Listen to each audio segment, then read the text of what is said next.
ओम शांति।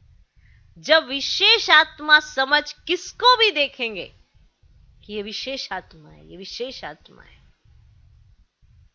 संबंध संपर्क में आएंगे तो बाप को सामने रखने से आत्मा में स्वतः ही आत्मिक प्यार इमर्ज हो जाता है। ये भी विशेष आत्मा है, ये भी विशेष आत्मा है। तब जाके आत्मा में आत्मिक प्यार इमर्ज हो जाता है। जिनकी नहीं बनती ब्राह्मणों से, जो कटे कटे रहते हैं, जिनको दूसरों से बड़े उलाने रहते हैं, वो ध्यान से सुन लें कि करना क्या है, उस समय क्या करना है।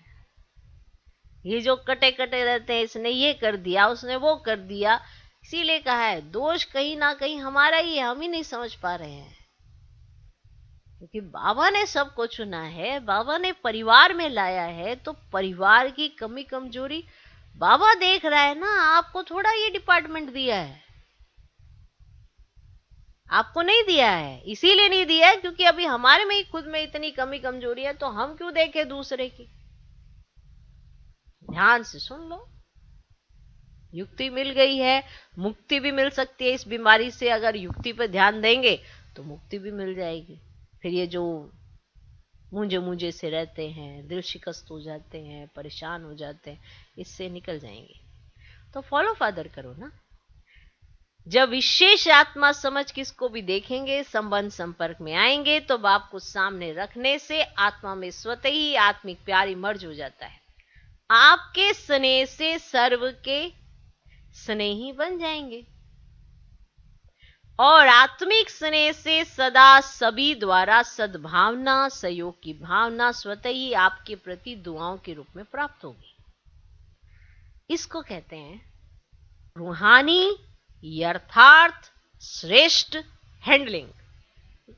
इसको कहते हैं कैसे आत्मा ने अपने आप को हैंडल किया हुआ है, कैसे वो दूसरों के साथ हैंडल होती है, कैसे वो राज्य करती है। ये सारे राज हैं।